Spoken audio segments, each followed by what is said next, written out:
It's your boy Rico back at it again. Welcome to the Rico Report. Let's go. It's gonna be a fun night. It's gonna be an interesting show. I'm already getting a lot of pushback. A lot of pushback from folks that are not liking the thumbnail. Did I upset you? Why are y'all so upset? It's just conversation. We can't have conversation anymore? Ladies and gentlemen, that's not how we do. We don't do that. We are here to talk. It's Friday night. It's the Rico Report. And no Rico Report is complete without my guy, Papa Peck. Let me bring my guy, Papa Peck, in.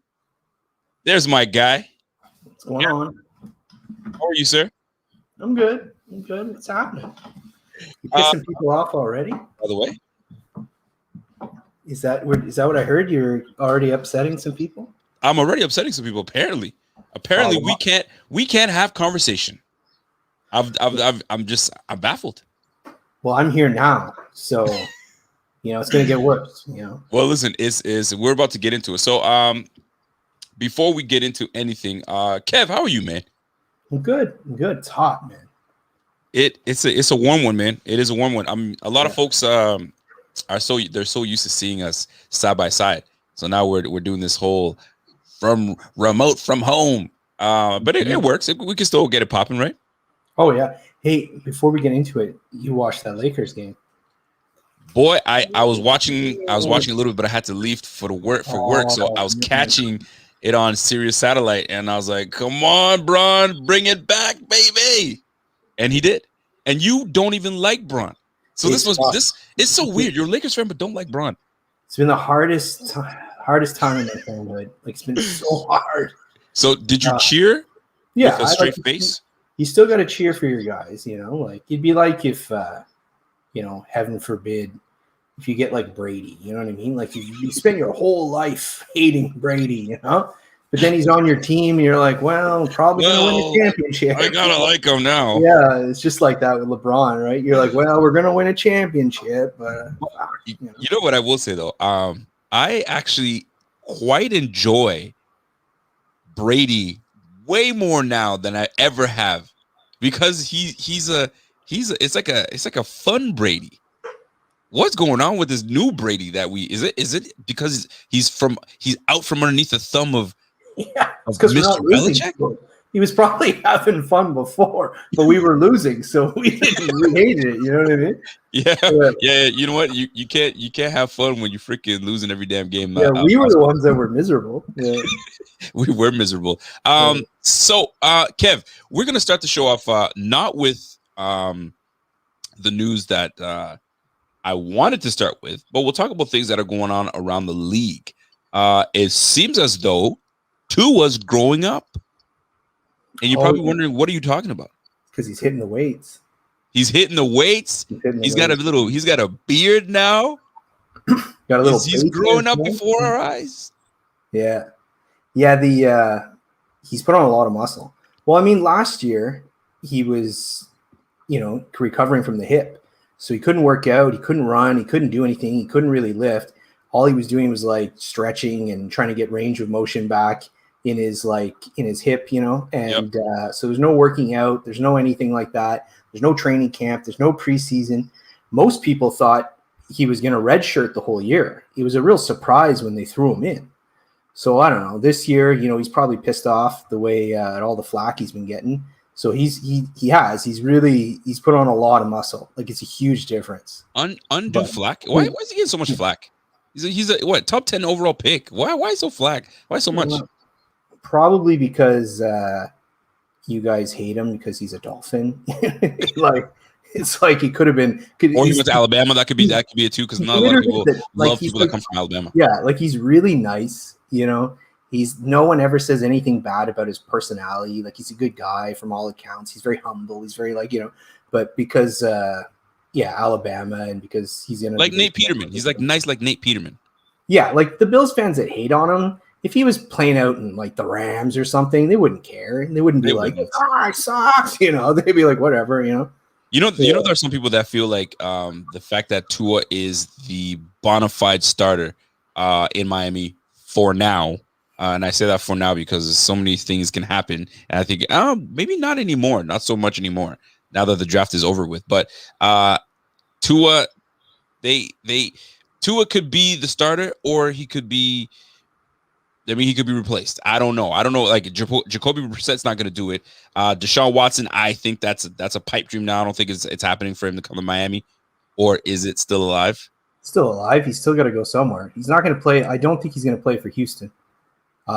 It's just there's so much water under the bridge, especially with all the accusations that all these things came up because the lawyer for the that's pushing the lawsuit. Yeah, he's the owner's neighbor. And like, weird, right? Buddy. Yeah. So like your good friend of the owner is all of a sudden has all this information at his disposal and picks up all these clients. Like he's got to be furious. You know what I mean? Yeah. He knows Houston's like, you don't want to play for us? Well, we've been probably hiding stuff for years, and they're like, we're not going to hide it anymore. So I don't think he goes. He's got to go somewhere. So keep in mind, Miami's already got extra picks. They got an extra fourth, an extra first, because they traded down from 3 to 12, right? Yep. So, I mean, listen, at the end of the day, it's going to be a fun AFC East. I think the AFC East now is, I would say, the top three divisions in the game right now. I'd say AFC North, AFC East, the West, NFC West. They need to prove it. They got some, Denver's got a Super Bowl contending team with 0 at quarterback, so you can't do anything with Drew Lock. Is Drew Lock? Why? That's another thing too. I feel like they're giving up on Drew Lock too soon. Like he's just some pedestrian. Well, we are right. They could have drafted Justin Fields, which in my opinion they 100% should have done. Right, and they should have done that. I thought, but they didn't. So obviously they have more faith in what's his name than Lock than we do. Yeah, we're all ready to bury him. Well, you know who's not buried and who's alive and well and is making for a name himself and selling a lot of jerseys? This guy, Tim Tebow. It's the Tebow time. Listen, I said this maybe a few shows ago, and I still feel strongly about it. First of all, how do you feel about Tim Tebow? A, back in the league. B, going to be competing to get on the field. I'm not saying he's going to start, but he's competing to get on the field at tight end / fullback / whatever the hell you want to call it. How do you feel about Tebow being back in the league? I'm fine with it. At the end of the day, I don't know why there's such a big to-do. Coaches do this all the time. McDermott did it with who's that, like the bum safety? On the Bills? Dean Marlowe, you know what I mean? So when you're a new coach somewhere, you tend to bring your guys in, right? Yeah. And it's not like he's making 1 year league vet, no guaranteed money. Yeah, $920,000. Yeah. So like you're a new coach, and when you're a new coach, whether it was McDermott or Flores or whoever it is, you want to install your culture, the way of doing things, the way you practice, like the whole routine. So bringing in a guy that he had so much success with at the pro level, yep. I saw it. Yeah. So bringing some guy that you had all this all the success with at college, right, but at least he knows how you run the team. You bring this guy in, they can cut him, and there's 0 cap hit. So who cares, right? Like if any other team brought any other player in, no one cares. No one's up in arms because Kelvin Benjamin. I mean, maybe the Bills fans because you guys hate him, but like the rest, no one else gives a shit that Benjamin's coming back to play tight end. At least Tebow's like a nice guy. You know what I mean? So he is the nice guy. Nobody can hate on his character. His character he's been a stand-up guy for the longest time. Now, here's my problem, because you feel like a lot of folks feel. Who gives a damn? Like he's gonna either he makes the team or he gets cut and it's over with and it's done with. This is more of a ploy. I mean, some people are saying this as well. Yeah. This is more of a ploy to get seats filled up, right? All the way out in Florida. Now, The other end I look at it Yeah, is I don't. Go ahead. yeah. So the other way I look at it too is like you and I have been playing tight end for the longest time, and we are searching for a job very, very hard. Our agent is hitting everybody up, and I use this example. The Jaguars are like, hey, Kev, we love you. We love your tape. We love what you did last year with X team. We're going to bring you wins. Just hang tight. We're just getting the paperwork done and so on and so forth. Next day, you hear Tim Tebow is the one that took your spot. You're like, are you kidding me? Tim Tebow, the guy that's never played a damn snap at tight end ever, and you're going to take him over me? Who I guess cares? culture matters that much.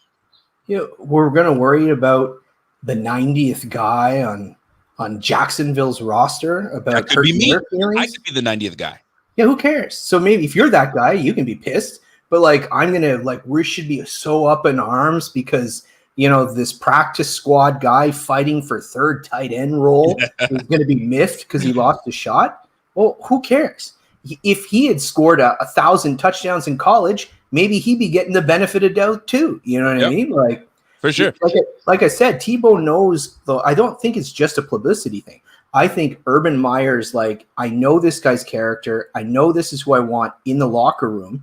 Let's bring him in, and it costs nothing. And if he stinks, they cut him for no penalty. And here's the bright side of it. Jerry West. I haven't shown the jersey. Can you see it? Yo, show the jersey off. Oh fuck! I Show was it off. going the wrong way. There it is. Who you are? Is it Nick Van Axel? Who is it? Who do you got today? Oh, Nick the Quick. Yeah. I like it. Yeah. So let's stick to around the league, right? We're talking. We're gonna get off of Tim Tebow, but before we do, I'm rooting for him in a sense. I want to see what he's got, and I want to see how Urban Meyer is going to use him and utilize him because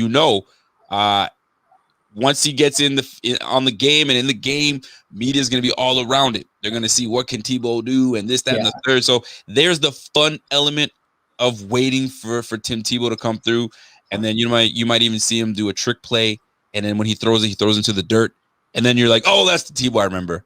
That's the guy. That's the guy. But we will see. We will see how Tebow does. That boy's selling jerseys like crazy right now. So that's both of our teams had Logan Thomas at quarterback. Remember Logan Thomas? Absolutely. And Logan's doing pretty well for himself. Yeah, he did the switch to tight end, and he's played pretty well last year. So who knows? Like, I doubt it, but like I said, there's no cost. Yeah. No, I'm with you. I'm with you on that. We're gonna move across the league right now. Here's an interesting one. So I think I was listening to Get Up on ESPN, and they were asking the question as to who is going to be the next Josh Allen. And by next Josh Allen, they mean not the skill, the player in itself, but the more of a who's going to ascend, where they were just okay or they had a struggle year and they took a huge leap. Yeah. Right? They took a huge leap. So they were going around as to who do you think is going to be the next Josh Allen. So a few names were thrown out today. And one of them was Jameis Winston. They felt that Jameis Winston could take that leap and really, step his game up because, he sat behind Drew Brees, sat behind coached by Coach Payton. So this is the obvious, pick to say, this guy's going to be the next Josh Allen. I asked the chat room as well, who in the league do you feel is going to be the next Josh Allen, right? As you guys are answering those questions, I'm going to take a couple of these super chats that we got in. We got Sheldon Cole says, yo, go Knicks, and the Bills can contain any QB in Florida. I agree. What's your record against Brady? 1-700? Like, hey, slow down. Don't worry, man. He won the division the year he left. That's not a coincidence. Jeez. I hate your stupid smirk on your face. Well, I'm just saying, you have to, I get it. You guys are a top 3 team in the league, in my opinion. Maybe top 4, right? At worst case scenario. But don't be throwing, Tom Brady slander like you were beating him up. Never won a game. I hear you. John DeMarchi. That's my guy, John DeMarchi. The intelligent, the ever so present John DeMarchi on the Rico Report. Love the support that he always shows and gives. It says, Rico, great Interview. I'm going to assume that you're saying interview with Monos and Tasker. I appreciate you, sir. I had a lot of fun doing interviews with those two gentlemen. Those were really fun to do. Number 2, he says Miami is coming. Kevin's squad went 4-4 in rounds 1 and 2 with players. Bills got to win now. I totally agree. The Dolphins are not playing any games. They're not wasting any time. Still a year. What's that? Still a year away. Oh, I hate when you do this. Year for what? What are you waiting for? Is it still a year because of your quarterback, or just the whole team altogether? Like, well, you guys, right? You guys were what? Well, it was a little bit different because you guys made the playoffs. Then you made your switch to McDermott, and you kind of dropped down to 6-10 or something like that. And that was year 1 of Allen. And we got rid of everyone and dropped down to like 5-11. And then kind of like year 2 with the quarterback now is kind of you got to see. You're hoping for a jump. Yep. We're not going to beat you guys this year. It's not. So, are we sweeping the division? I could see you losing a game to Patriots. Really? I don't think you will, but I could see it. You almost lost a game to him last year. Shit, you almost lost to Miami last year. Preston Williams catches that fucking ball in the first game. Kevin? But you know what I mean? Like the Patriots, I'm not saying you will lose. I'm saying if you lost in Foxborough in some shitty game in the rain, you know what I mean? Because New England was getting the calls. And, I can just I can see that. Belichick, I can just see it now. It's just 20 years of conditioning. I hear you. Down by the Patriots. Let's just say, I don't think the Patriots have a shot to win the division, but I think they have a legitimate chance to split with you. Well, 1-1. When you have a quarterback like Josh Allen, it makes it very difficult. So speaking of Josh Allen, I asked the crowd, I asked the chat, who do you think in this league is going to be the next Josh Allen? So I'm going through the chat right now. And you know what? Get Steve Linz. Daniel Jones is definitely a name that I really do like. Steve Lynn. What does Steve Lynn say? I'm going to jump on Steve Lynn. He must have been way far back. 8:46 p.m. I'm going to jump way back. So then there was Jameis Winston was one of the names that was out there. I wasn't mad at that one as well. Herbert was a name that was brought up as well. Yeah, he's got Carson Wentz. Carson Wentz, I see it now. Carson Wentz as the next Josh Allen takes a leap. I mean, there's a lot of candidates that are ready to take the leap. Because Carson Wentz is like playing at that MVP level, and now he's been garbage. But he's back with his old coach Frank Wright. Yep. Now he's in front of a real offensive line. Yep. The Colts are a nice little team. They got Taylor's a great running back. Who's the guy that was beating up White in the playoffs?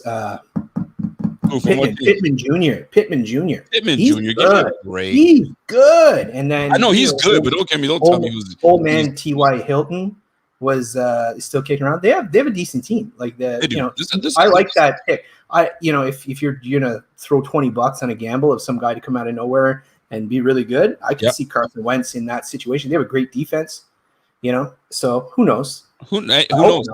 You know who the one name that I do like hearing that is going to have that next Josh Allen leap is Daniel Jones. I'm not mad at that because when you look at why did Josh Allen have the year? Because you got to take it back. Why did Josh Allen have the year he had? Why?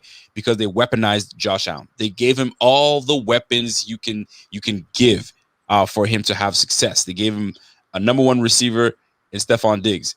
They kind of somewhat rebuilt the line with having Deion Dawkins going into his an extra year in the league. Mitch Morse coming in again. The D-Dub. Darrell Williams.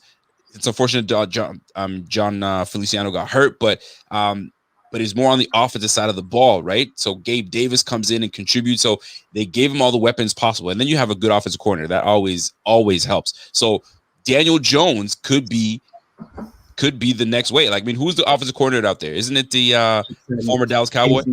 Jason Garrett. All right, you can't sleep on Jason Garrett, I suppose. Everyone's gonna be running 5 yards. I gotta give him a little love. Who they got? They got Galladay. They got Saquon Barkley back from injury. Yeah. They got Evan Ingram. Ingram. Receivers are Slayton. That's one I was saying. Yeah, they got Sterling Shepard. Yep, Shepard as well.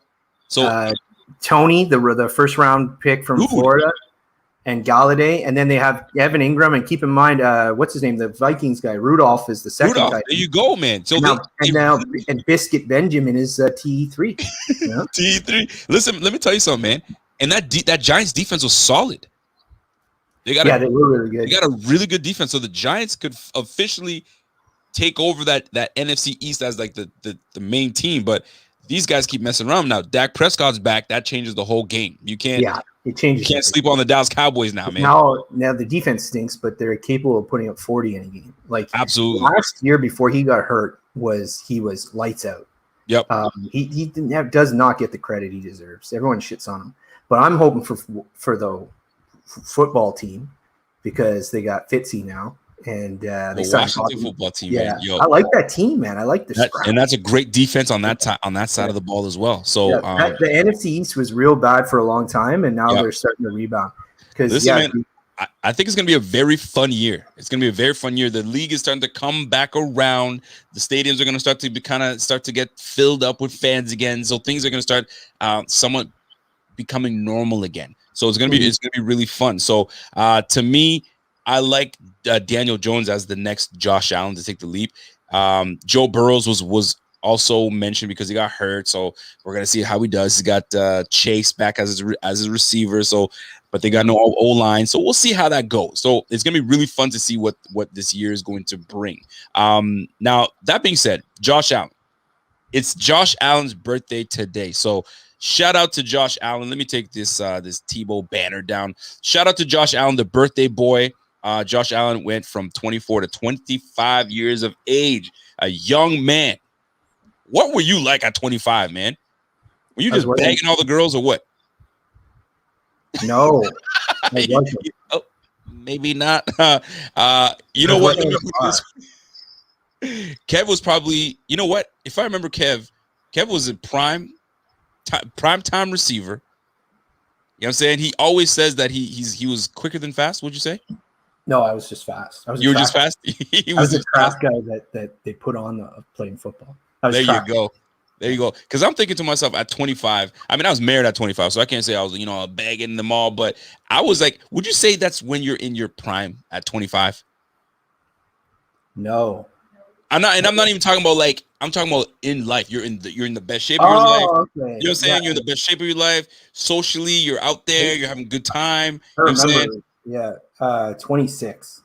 26 will be your prime. So I think between the ages of 25 to about 30, boy, you're like, that's your time, man. So this is going to be a scary time for a guy like Josh Allen because he had such a monster year last year, and he's looking to come out and fire on all cylinders going into his fourth year. So I think this is going to be massive. Dude turns 25. He's probably feeling great right now. So, see, my man Bobby says, prime years are between 22 and 26. I think that's about right. I think you can probably go to 27. 27 is a pretty solid age of being in your prime still. Then you start to kind of 28, 29. Now you're like, okay, here we go. Let me slow down a little bit. But I think he's going to be a force to reckon with this year, and the fact that he's got full control of this damn team, full control of this offense, I think is great. Now we got a segue. I need your help on this, sir. Josh Allen on this offense was sensational, right? In the words of my guy for the future, sensational, right? Now, can we tweak that offense a little bit? You can always tweak an offense, and the reason I bring this up is because there's a name out there that is circulating that is up for grabs, up for trade, and that is Julio Jones. My man Julio Jones is, I guess, some people want to call it on the trade block. People are listening, right? So my question to you, Kev, is it worth for every team in the league to at least inquire about Julio Jones? I mean, why not? You can just ask what he's, what they're looking for. If I'm the Bills, I don't trade for him. But I mean, who knows? You never say never. If they're like, well, we just want to get rid of him, we'll trade him to you for a fourth or something. You know what I mean? That's different. But if it's a serious trade, if it's serious trade negotiations, stay away from him. Why would you stay away from Julio Jones? You I'm just already curious. have.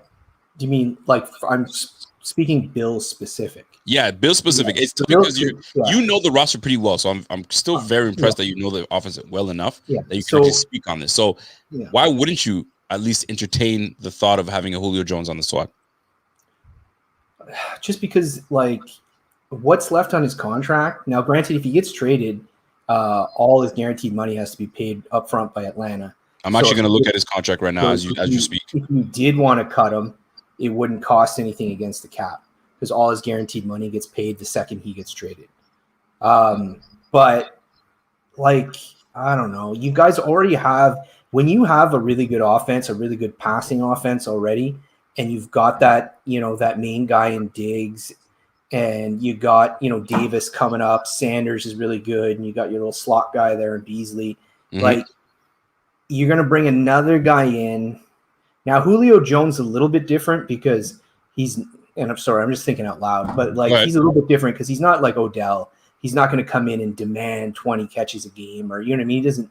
He'd probably be fine letting Diggs still be the first guy, but like, why risk that? You're not lacking anything in the receiver room. So why add him and his bloated salary and risk, Allen feeling pressured to like force the ball to him or something? Because you can say all you want, but you know damn well that, when an alpha receiver's in the huddle, he's like, all right, give me the ball, give me the ball, give me the ball, Right. And eventually you're going to be like, even just to shut him up, because I was the guy you had to shut up, he would just finally throw the guy the ball. So I don't see the upside. If I was a team like maybe Kansas City, because Kansas City really only has the two guys, they're lacking a real physical outside receiver, or if I was a team like Green Bay, Okay. it's got to be a team that's chasing a title, right? Maybe it makes a little bit sense for Green Bay because they're kind of loading up for that last run. It makes sense for, like I said, Kansas City. But for you guys, like, you could do it, but it just depends on the price. Like, what are you giving up? Again, if you give up a 4 or 3 or something, sure. But if you're giving up like ones, you don't give up ones for a declining player near the end of his career. Is Julio declining? Well, he's had a hard time. Declining? He's had a really hard time staying healthy. You know what I mean? When those guys start breaking down? Yeah, for sure. And so I don't know. Who knows? Maybe he comes out and plays 16 games and I look like a fool. But if you're going to give away firsts or something like that, like, I don't know. It just doesn't seem necessary. Like, if I'm you, try and trade for like Chandler Jones or something, or try and get like a pass rusher, or try and get yourself a legitimate cornerback to play outside White or something. Like, why? Like, your receiver's already one of the strengths of your team. See, now here's my thoughts on this, right? Because it's all speculation. Because if everyone's in this conversation, every team's in this conversation, you're obviously going to think of, okay, so what would it take for me to get a Julio Jones? That's what I'm looking at. What would it take, right? So let's just say Atlanta says, hey, I'm interested in a guy on your team, and I want some picks. Who do you see on this team? Let's hypothetically play this out. Trades like picks aside, because we know we're gonna figure out picks, but they say they want one player on that team. If I'm Atlanta, who would you give up? Who would you give up that doesn't hurt you terribly, but you could still kind of say, okay, I'm good with letting this player go, and it's still going to give them value. They're still going to feel like, oh, that's fair. Who would you give up on that? They won't. They would only do it. I think you would be there'd always be picks involved because Atlanta. For sure, we know that's going to be happening. Yeah, so like maybe like picks, and like if I was them, I'd want Gabe Davis, right? Okay. If you're going to give up a Julio, you want another guy in a similar like bigger guy down the field because they already have Calvin Ridley. He's really quick. Yep. Now they got Kyle Pitts at tight end. So maybe like a Gabe Davis, maybe maybe a Tremaine Edmonds. If that's it's got to be someone worthy for Julio. For sure, 100%. Those would be the two names maybe that I'd be looking at if I was Atlanta. See, now hear me out on this one. So, and I like where you went with that because Gabe Davis would be an ideal candidate, really, because we're going receiver for receiver. And obviously, you're going to want to build your team. So we're going to have to talk about future picks down the road, right? Totally get that, because there's no team that would not want picks in return. They want to build their team. So I'm thinking, who would I give away on this team if they were like, okay, we need to make something happen. We're trying to bolster our defense. We have Ridley. We have who's the Gage, Russell Gage, I believe. Russell Gage. Not a bad player. They just brought in tight end from Florida. Pitts.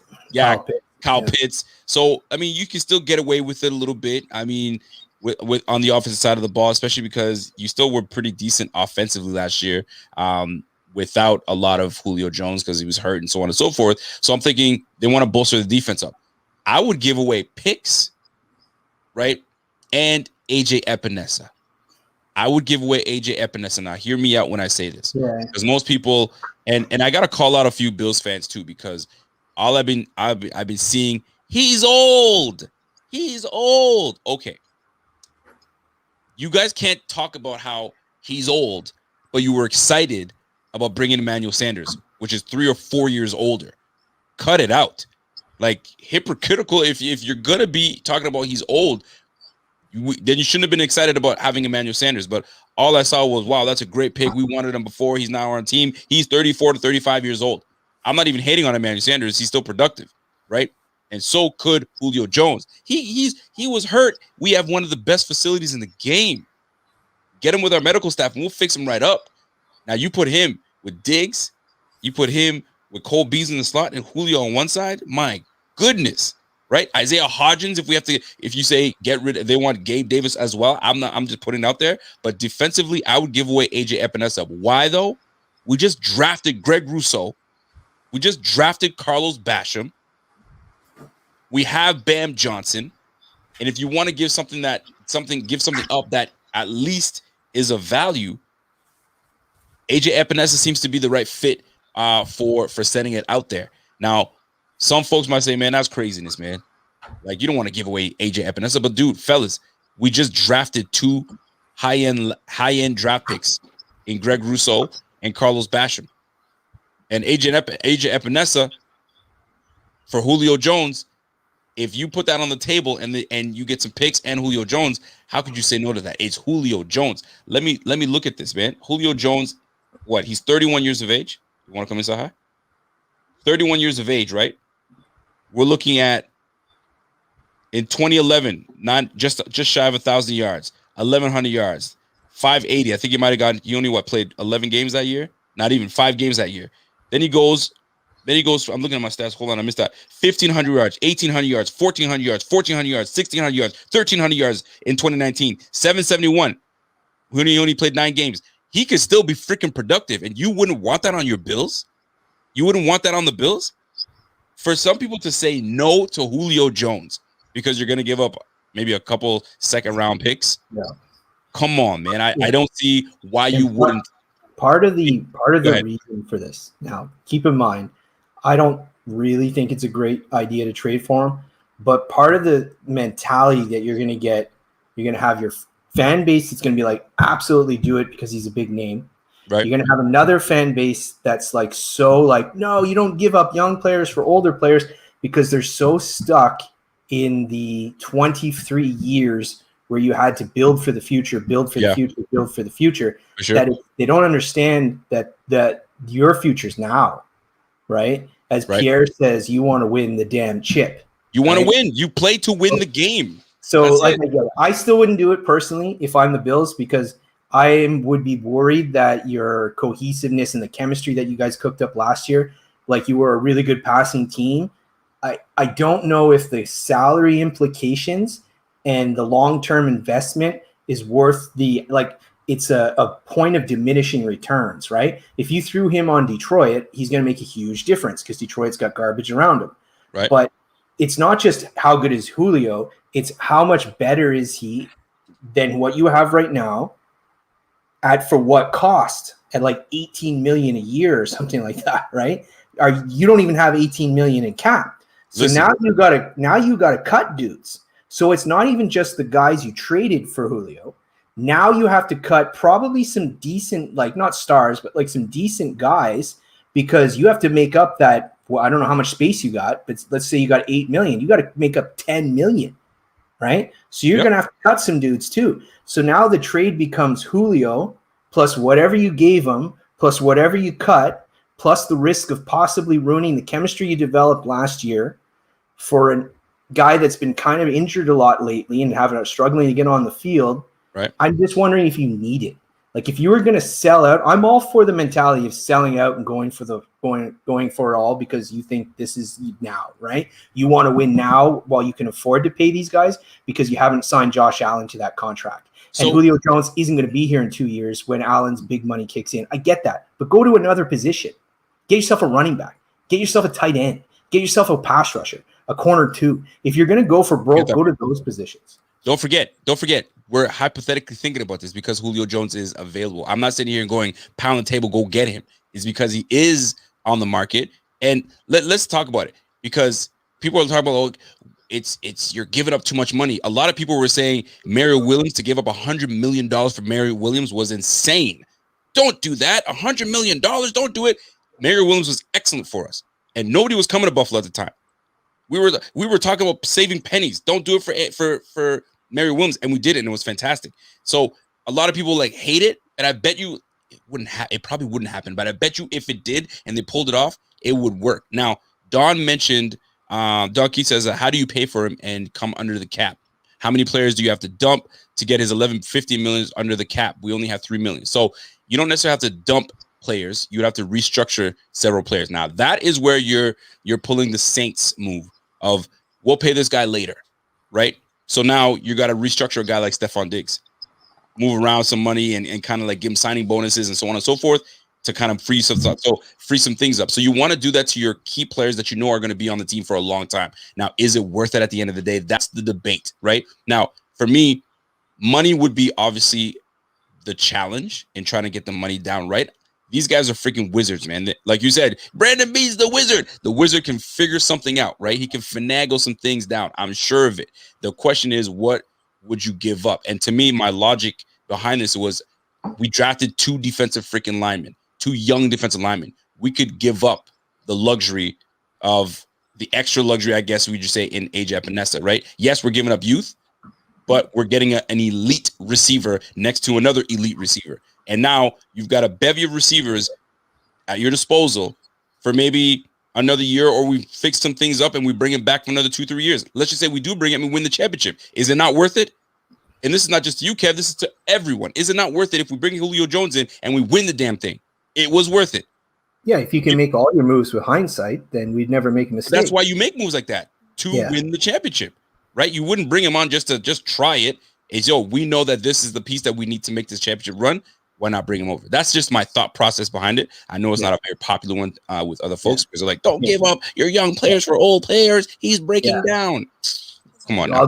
I'll just address Lone Wolf here. You wouldn't put yourself in cap hell 3 years from now, really, because he's talking about the restructuring. Okay, I get it. You talking about him, Lone Wolf? I thought he was talking about No, I was talking about there's another one where he talks about but I get it now. Sorry, my man. I thought he was talking about he's talking about the restructuring.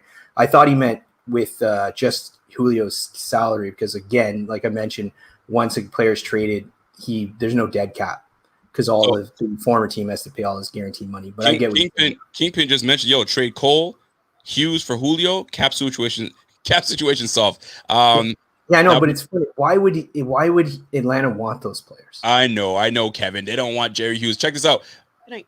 Wifey wanted to say what's up. No. Say what's up. No, I'm you haven't been around for a while. They haven't seen you. Say what's up to everybody. Hi, Kev. What's up, buddy? Hey, buddy. Miss you. I like your hair. Oh, thanks. She been thoughting and bopping all over IG.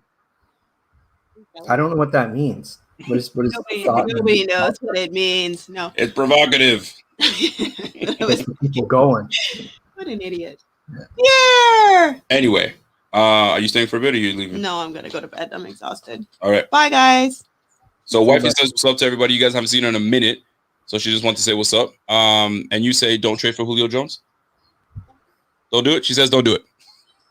You always side with the damn mafia, huh? No, I I go with common sense, and you don't always have any. All right, there you go. Take your shot. Oh, She's such a shit talker. It's not even funny. So now, Julio Jones. Obviously, what'd you see? Oh, Don wants to know why I I'm sun kissed. why. Hey, what's that? Don there, Keith. She wants to know why wouldn't Atlanta want him? Why wouldn't they want Jerry Hughes? Why would they want? Don't get into it. See you later. Don't get into that with Kevin. Kevin's just gonna sit here and bash our guy Jerry Hughes. But anyways, He's like moving on. 4 years old. He'll be 30.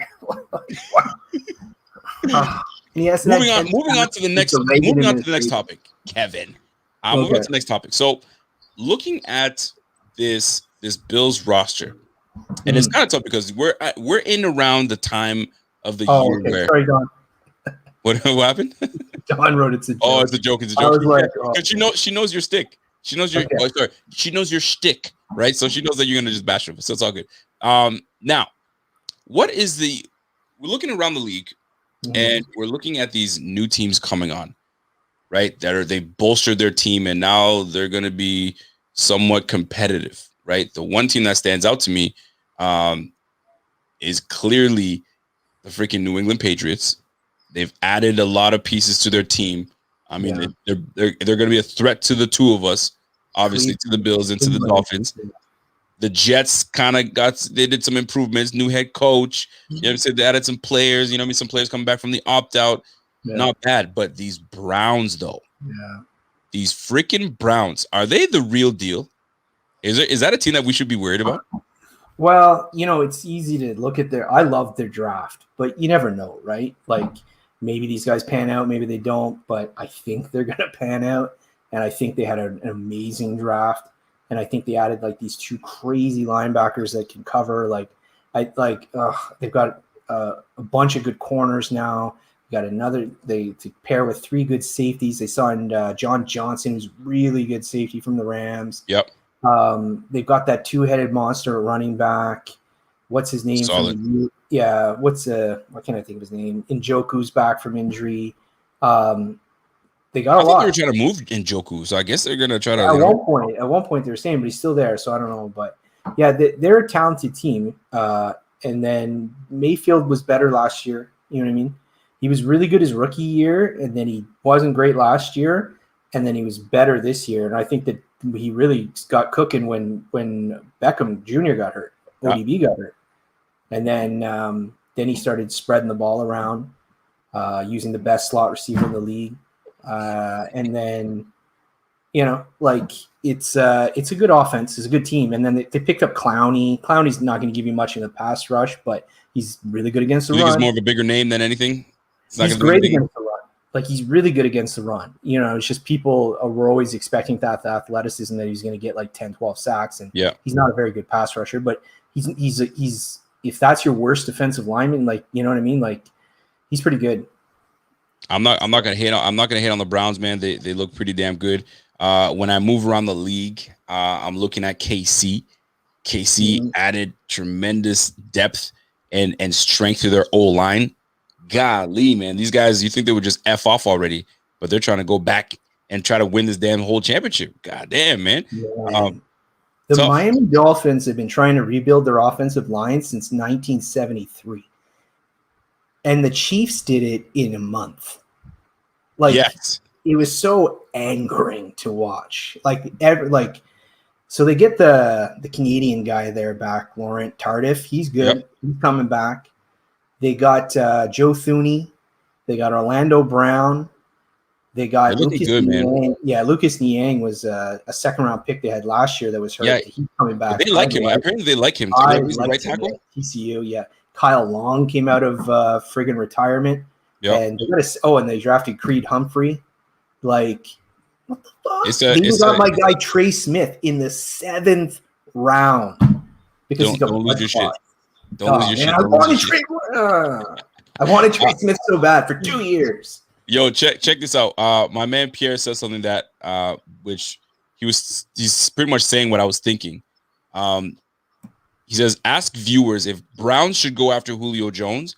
Julio is a perfect for Bills fans feel like anybody that that is tied to us, or not even tied to us, that we speculate on. No, we can't. We're fine the way we are. But the minute you hear Julio Jones going to the Cowboys, we're gonna be like, oh man, the Cowboys are gonna be looking good, right?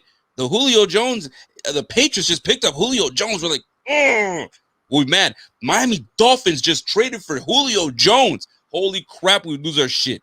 But the minute we try to mention Julio Jones to the Bills, don't even think about it. Don't even think about it. We love AJ Epinesa. We love our picks. We can't give up anything. We're fine with Emmanuel Sanders. When you have an elite freaking talent at 31 years of age, go F yourselves if you guys think that it's not possible. The funny thing is on Twitter, actually, Pierre says that ironically. The funny thing is if he goes and checks on Twitter, they were talking about trading for Julio Jones, and their fan base did the same thing. They were all saying absolutely not. There was they got pretty uppity in their Twitter. I was watching because there's a couple people that I follow, and they're actually saying the same thing these guys are. We don't want to give up our young guys and stuff like that for Julio. So he's not. So Steve Lynn says KC, Indy, Cleveland, New England, Tennessee, Chargers. Lots of threats to the Bills. And if Julio were to go to one of these teams, man, we'd be like, fuck. But it is what it is, man. We just got to chill out and just let these potentially elite players just go somewhere else, and then they become a freaking threat to us later on. But the AFC though, Scott Blake says, "Yo, Rico's a bit salty." I'm not salty, man. I'm just more like, I just don't understand how fans would refuse to have a talent like him come to the Bills because they feel like he's too old, right? Like, so they can't heal up and all of a sudden do well.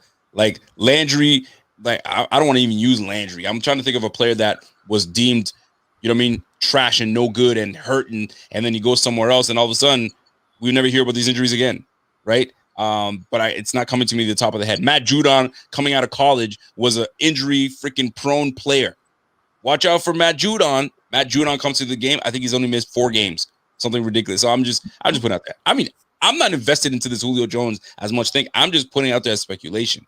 Why wouldn't we at least have conversation about Julio Jones? But some people feel like, no, we're not even gonna even think about Julio Jones. All right, shit, all right. Well, we're good. I mean, not that I'm complaining about our offense. Our offense is legit.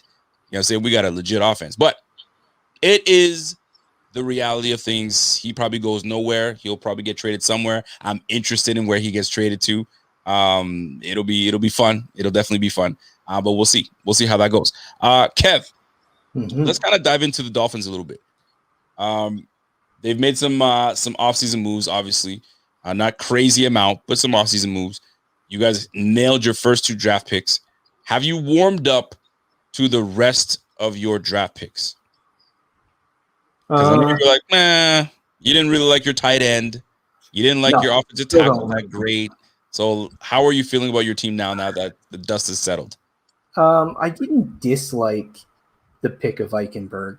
I disliked that they traded up for him because I thought that was not necessary. But, I mean, I guess they got their thing, right? Yeah, go ahead. That's pretty good. That was funny. Yeah.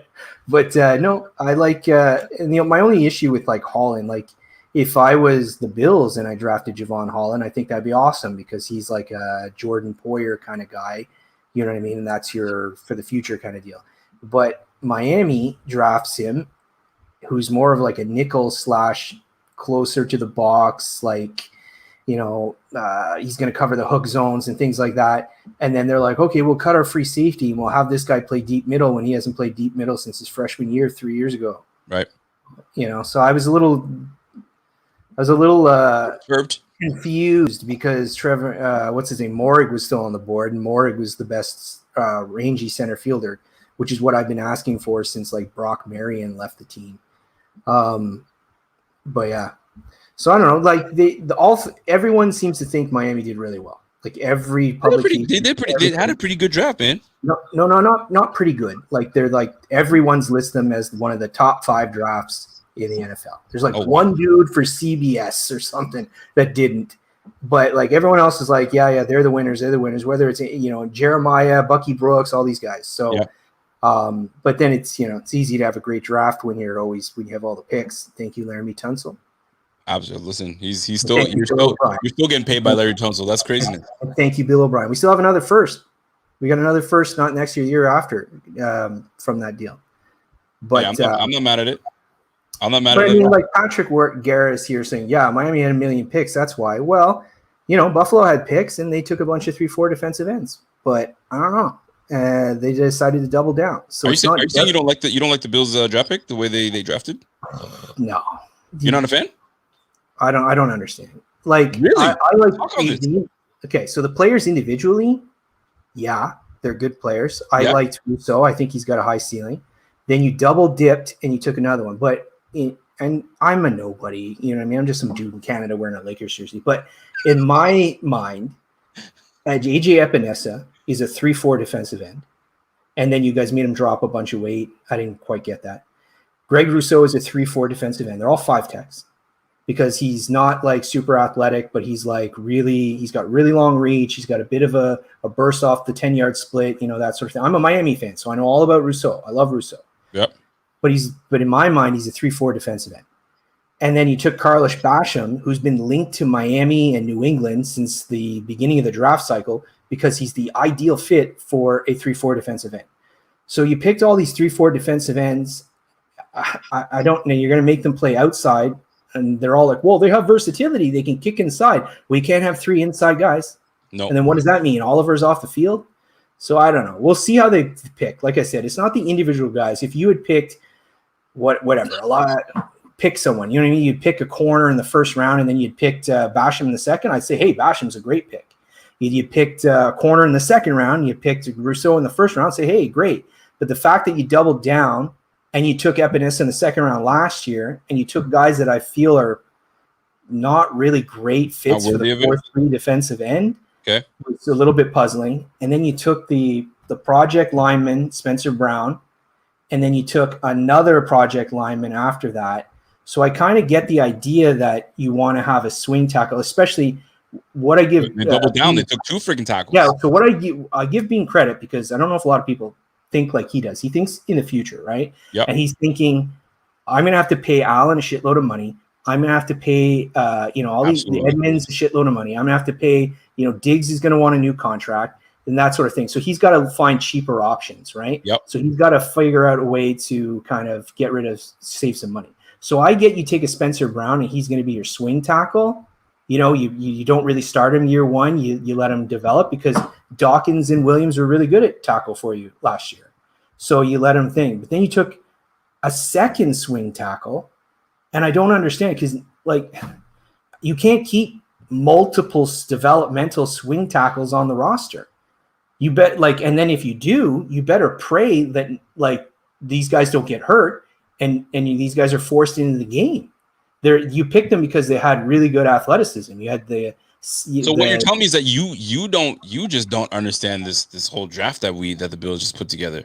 Like it just doesn't compute to you. It doesn't make any sense. It's not awful. It's not like the Dallas Cowboys. It's like a C-. It's not like Dallas Cowboys taking 40 linebackers to run I guess they're going to run like a 1-5 this year. Yeah. But you know what I mean? Like I didn't like that, but I was just kind of I was a little puzzled. You know, who knows? Maybe they all turn out to be great, which I don't know how that's going to happen considering 2 of them absolutely can't start. It took me some time to really soak in what we did. I like the fact that we grabbed those 2 linemen. Now that I think about it, we got 2 older guys in Addison and Jerry Hughes, so I get that. But then you also have a young guy in AJ Epinesa, so that was a little puzzling to me, right? One of them, okay. So did you just give up on Epinesa? See, this is what I don't understand, and this is why I was bringing up. You can't play 3 defensive ends. Yeah. So I don't understand. So it's just strange. It's just strange what their thought process was. But I'm like, hey, people say trust the process. There's something brewing, something's going on. Who knows what's gonna happen, right? He says, "Oh, get out of here with that trust the process nonsense." And then we doubled down and grabbed 2 linemen. We grabbed 5 linemen in this draft, and I had to really kind of wrap my head around it. And one of the linemen that we grabbed in Spencer Brown, maybe he pushes, Darrell Williams for the right tackle spot. Who knows, right? Then we got Jack Anderson. Who knows what's going to happen with him? He's an interior guy, center, and so on and so forth. But depth, 7th round. Not going to be really doing too much, but very interesting nonetheless, excuse me. Scott Blakely, my guy Scott Blakely says, love the draft. Bean is brilliant and thinks beyond the fans' favorites. That's what people say because they want to, because it's their team. Like no one else is there. But he does, though. He does think beyond. I know, but 31 other like teams are grading this like a B minus. You know what I mean? Like a C plus B minus. But we're all wrong. Okay. Okay. We'll see. You know, like no one ever knows before the draft, but like, and like this thing, what does this even mean? So like you didn't win the championship. Like, so I don't get it. We're not hindered by their QB. So that means you can afford to not draft well because you have a QB. I don't get it. Like, I don't get it. You went into the off season, right? So when you guys lost your last game, it was a great season. You guys, made AFC championship game. Yep. I'm not shitting on you. I'm just saying when the game ended, when the whistle went against Kansas City, yep, you were saying that we needed to improve our outside pass rush. And you're saying that we need to improve corner 2, and we need to kind of improve depth on the interior of the offensive line. Yeah. And running back, which I'm not weighing in on that. I just heard that, and tight end, right? Running back, which I think you're pretty good with the guys you got, but that was what people were saying you needed. Yep. Tight end, that's what a lot of people were saying you needed. Interior offensive line, that's what people were saying. That's what they were saying. The defensive line, which was the highest paid defensive line in the NFL last year, you said, we need to redo the defensive line. And then Bean decided, and corner 2, right? And everyone shot on, what's his name, Johnson, the nickel, until he got that one pick against the Ravens, we right? were pretty harsh against him. People hated him. And this isn't my opinion. I'm just saying this is what I used to read. Yep. And Bean decided to just bring everyone back, and you drafted guys like Russo, who's got almost, I think, 13 of his 15 sacks that year from the inside, playing in a position similar to Ed Oliver. So I don't know. Like you're questioning it. You're questioning it. Well, here's what I want to bring up, because you have a lot of questions about this guy right here, Trey White. And I'm bringing this up for a reason, right? I don't have questions about Trey White. Trey White is unquestionably a very good player. So, I guess so for those that are probably wondering what we're talking about, where Tre'Davious White right now is the only player in the NFL. Kevin, I want you to hear me and hear me well, okay? He's the only player in the NFL with at least 15 plus interceptions, and 50 pass breakups. 50 since 2017. Now that is amazing right now for our all-pro corner. And I think some people feel like he should be given more love, or is he getting the amount of love that he should be getting right now? Of course he is. I don't understand. I don't get this, because this was the thing, right? Because Bobby put this out on IG, and then he goes, he slept on. First off, I love the manipulation of the stats. He picks. What did he manipulate? Oh my God. So he picks 15 plus interceptions, right? Yep. How many interceptions does he have? Trey, I'm looking at I don't have his stats right now, but he's got 15. So why did you put the 15 plus? on the dot? Okay, 15 on the dot. Yeah. Why did he put the plus? It's just 15. And then he picks 50 because Xavier Howard had 49. Right? He's like, 50. But let's keep in mind that Xavier Howard doesn't have 15 interceptions. He's got 22. Oh, shit. And then let's keep in mind that he's got 49 to 54. So he's got 5 less pass breakups. Okay. Oh, yeah. He's played 1 last season. Oh, that is a big one. Anyways, I'm just saying, let's get off that. I don't want to get on to an Xavier Howard, Trey White. The thing is Bobby's like, they're sleeping on him. They're sleeping on Trey White. He's made the all-pro team the last 2 years. He's made the Pro Bowl the last 2 years. You can't give him more love. Whoa. You know what I mean? CBS is the one that made the graphics, not Bobby. Bobby was just kind of. Well, Bill's Mafia, STP, I already checked, buddy. He doesn't beat Howard in any category.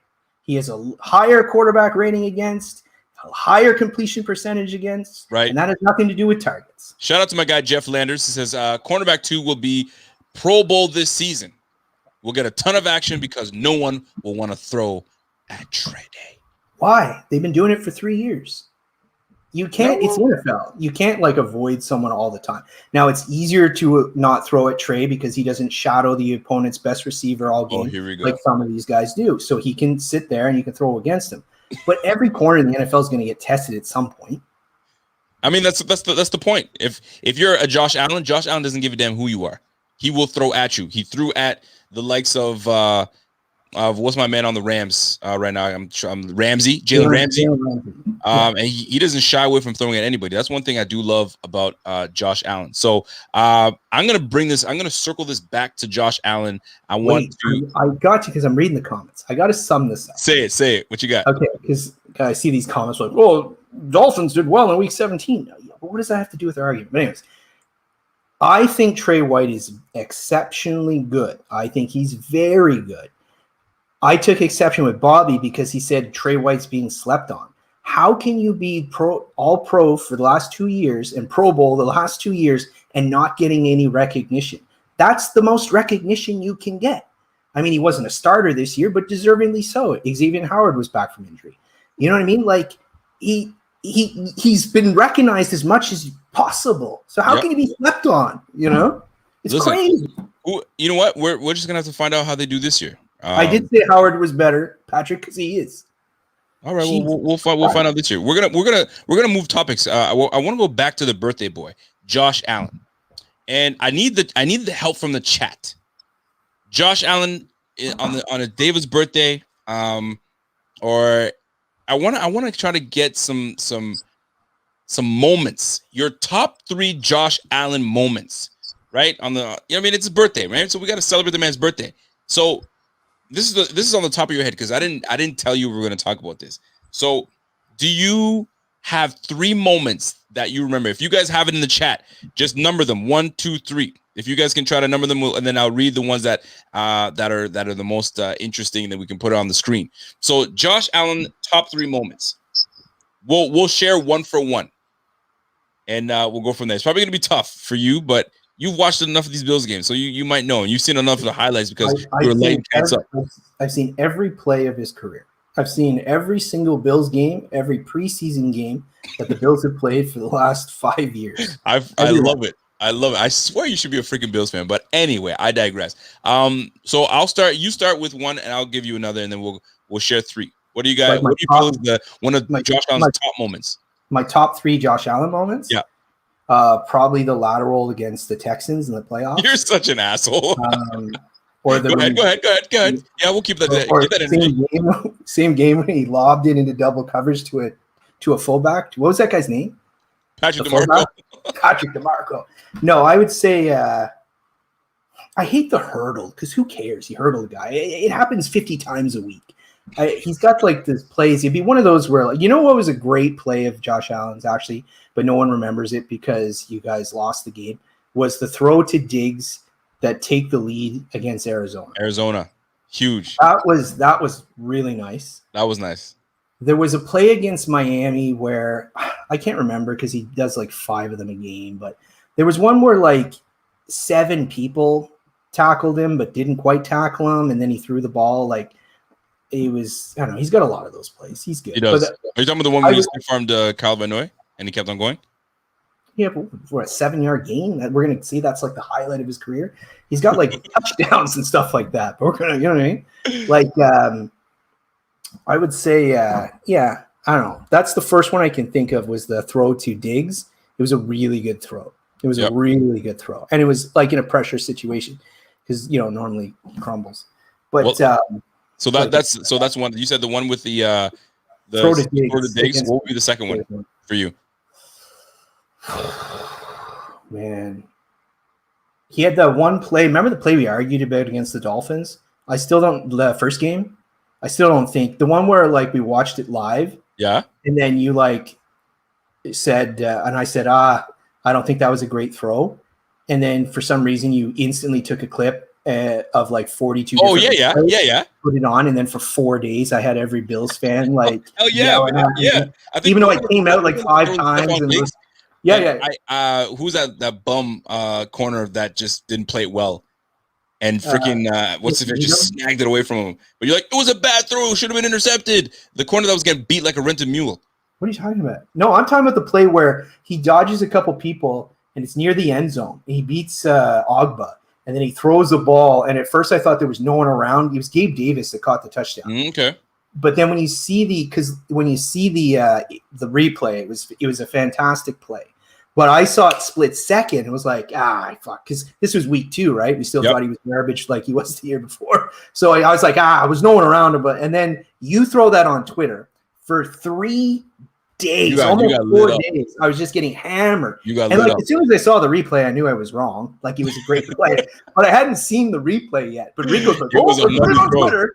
And then, of course, all your followers are Bills fans. So I was just like, my phone. I had to keep my phone charged because the battery was dying. Because every Bills fan, all 5,000 of your followers was hitting me one at a time. They let you have it. They let you have it. I'm telling you right now. Let me give you my. Oh wait, give me your third. Give me your third that you feel like is one of those moments where you're like, it's a good Josh Allen play. Wasn't when he almost fumbled the game away against the Colts, or the 5 turnover game against. You're such an idiot. So I don't know. Like I'm trying to think. Will you tell me? I'll jump in. So for me, 3 moments of Josh Allen where I'm like, that's my freaking quarterback. Is the Thanksgiving game against Dallas Cowboys. People are gonna think, and I really look. This is honorable mention. People are gonna think it's about that 4th and 1 where he fumbles it, grabs it, picks it up, and stretches across the goal line. I love that play. That's one of my favorites. But there was a play during that game where he's in the pocket, he's near his own end zone. I think you guys know which one it is. Then he rolls out. Then he hits Cole Beasley on such a dime across the field. Cole Beasley snags that thing, and I was like, that's a freaking throw by Josh Allen. That was one of the moments that stood out to me a lot. All right. That was number 1. Number 2, you guys may not remember this one, but this is in the midst of Josh Allen being trashed because he has no accuracy. He's got no this, he's got no that. This one play settled it. It was in freaking preseason, and it was Ray McLeod, and Josh Allen rolls right and hits Ray McLeod only where Ray McLeod can only catch the ball in the end zone between 2 defending players on the money. And I was like, holy. And they'd say this guy's not accurate? No. This is just a matter of them putting some weapons around this guy, and we're going to find out. All right, so go ahead. What were you going to say? I'm trying to think. I remember there was a play. I'm trying to think of the thing. Like, in all seriousness, I think there was. Yep. I remember there was a throw. All I can remember was the feeling, and I remember it. It was against the Rams when you guys you blew out the Rams at the beginning, and then they came back. But I remember there was a throw going from left to right on our TV screen. I think it was like a corner or something, and it was. I think it might have been a corner. No, it wouldn't have been Beasley. It was more than 10 yards down the field, but it was. It might have been John Brown, but if anyone remembers, but he made this like corner throw. And that I was like, ooh, that was nice. Like the guy's arm talent is insane. Pierre comes in and says, yo, low key play that showed his Captain Clutch gene that didn't count was the drop by Charles Clay against the. Oh my gosh. It was a miserable throw. There was not a defender around Clay for 15 yards. Oh and my you throw gosh, a ball man. into the dirt and have a tight end dive to try and catch it. Now he's an NFL player and he should have caught it. But that was not a good throw. Like, no one was around him. Even you. I've seen you throw that wobbly from the pool. Even you would have thrown that wobbler. Did you see? Do you not remember what he had to do to even have an opportunity to throw that ball? He was buying time and moving around and shaking and moving and dodging tackles, and he freaking found Charles Clay. All Charles Clay had to do was come back to the ball. I remember the ball, Charles. He dove. He was on the ground. Come back to the ball. I remember Jeff Davis is a good one against Miami. I remember that one. The one against the run against Kiko Alonso. Oh, that was bad. That was bad. I was like, because it was funny. That was like the fans had just started to really turn on Kiko Alonso, and they were like, "Oh, he's one of those guys that gets 700 tackles, but they're all like 50 yards downfield." And I remember that it was bad. He was bad. Yeah, that It was a was- good. listen. That was a really good run. There's a moment, and my last Josh Allen moment, and like he had, and I gave you guys one in preseason, first rookie year, and I gave you that Thanksgiving game. That throw was so freaking clutch. I loved it. And the third one was that in that San Fran game where Fred Warner was just hovering around, and Fred Warner is a good linebacker, and Josh Allen found Gabe Davis on the money. You sat there and just sailed it right over the fingertips of Fred Warner, and Gabe Davis caught that ball. Man, I was like, yo, we have ourselves a damn quarterback and a fearless quarterback. Folks, Yeah, not to start shit, but you know what's one of the most memorable plays of Allen? what's that? Was when, because Allen, and like to his credit, he's like a tank, right? And he always runs. He running Van Noy, he runs all these people over. Do you remember when him and Darius Leonard hit in the playoffs? Wow, the two With Josh Allen and Leonard? and Leonard. Do you remember that? I'm trying to. I'm not shitting on him. I'm just saying I've never seen, because Josh Allen always wins in those situations, right? He always takes, like, he always hits you, and kind of his momentum makes, you don't stick him. But Darius Leonard in the playoffs, man, that was it. That was nice. That was crazy. Listen, Josh Allen has great plays. So I'm looking to see where you guys give me your three plays by Josh Allen that you guys love. I'd love to hear them.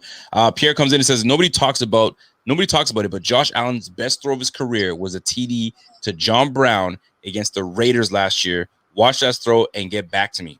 The TD to John Brown against the Raiders. Wasn't that I can't. Is it splitting the two defenders? Is that what you're talking about, Pierre? When he split the two defenders on the right-hand side? I can't remember. But that, Kevin, I'm going to tell you this, though. That clutch play, that driving the ball downfield from Josh Allen against Arizona, that was money. I have to say, I was really impressed with Josh, because I was losing my shit when he came back, and my man was like, that's what I do. That's what I came here to do. Yo, I was losing my shit, man. That was hell of a play, man. So I'm going to go into the chat. I'm going to find some of your plays that you feel was one of the best from Josh Allen, your three moments that stand out to you. You know Robert Foster's a Dolphin, eh? I just saw Robert. Yeah, I do. I saw a play from Robert Foster. I was like, oh my God, I forgot about that guy.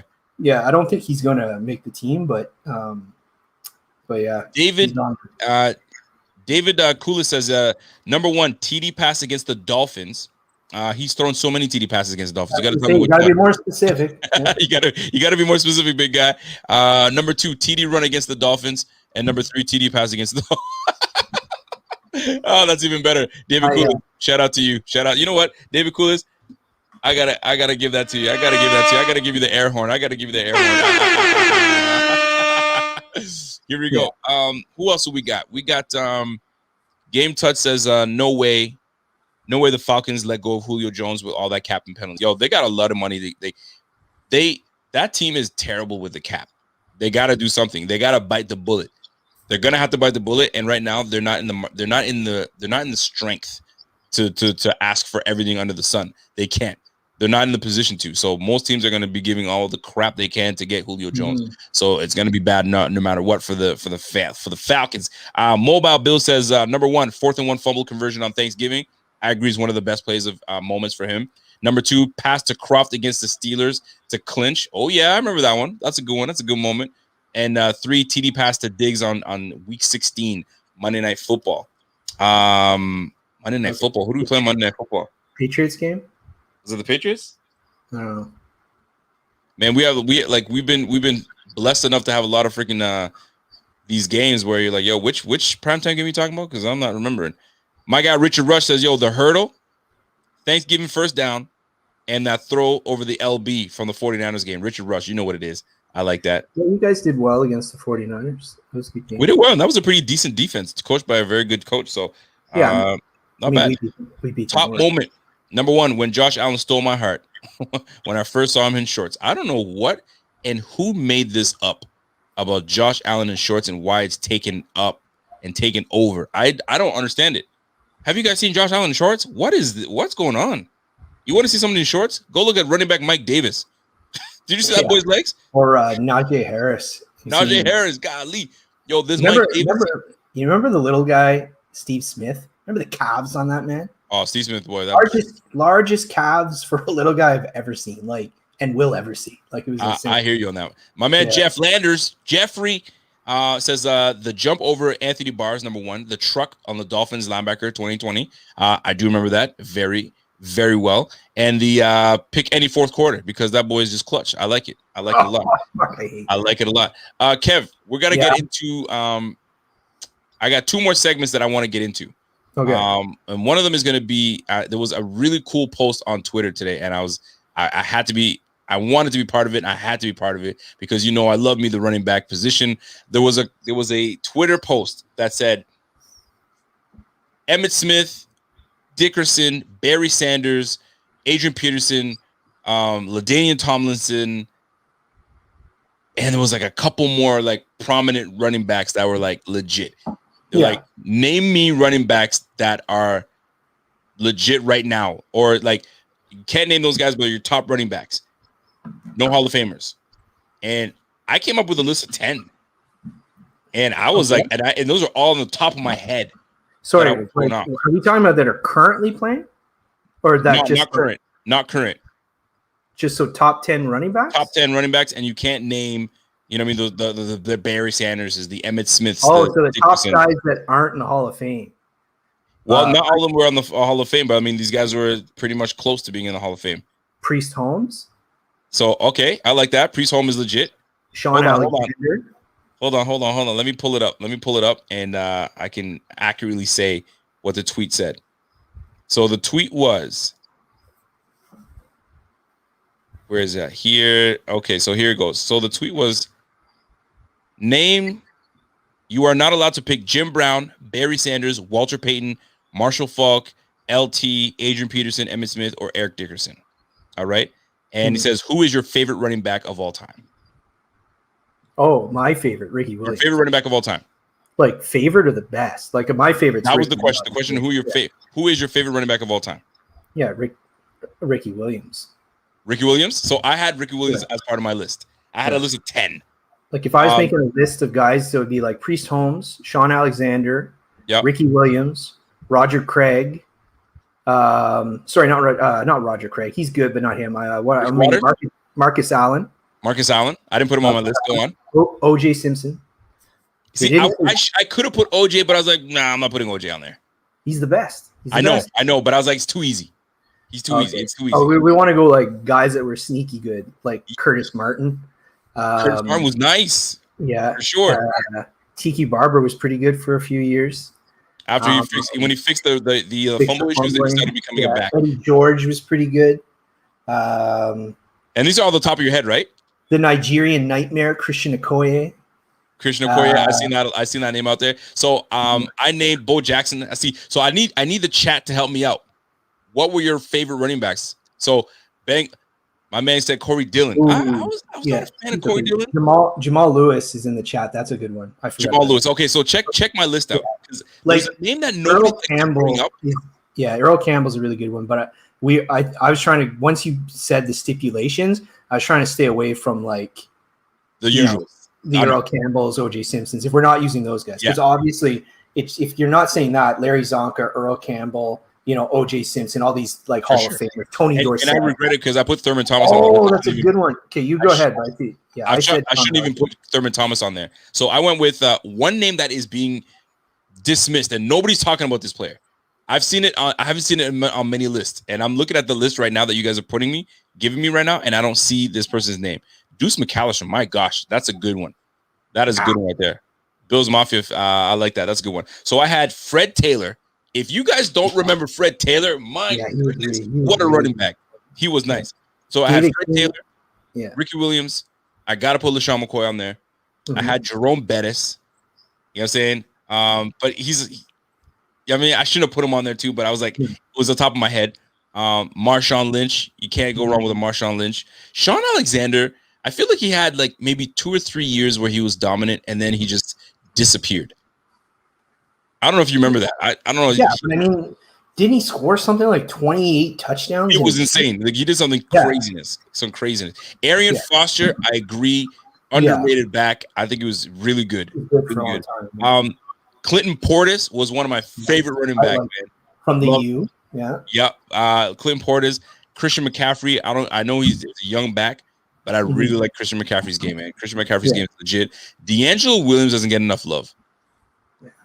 You don't think so? He's not on the same level as these guys. Like D'Angelo Williams was nice, but the other guys like that were kind of naming were like really good. Like Priest Holmes was like dominant, right? Yeah, like, he was good. Dominant for a few years. How'd you feel about Jamal Marion Lewis? Barber?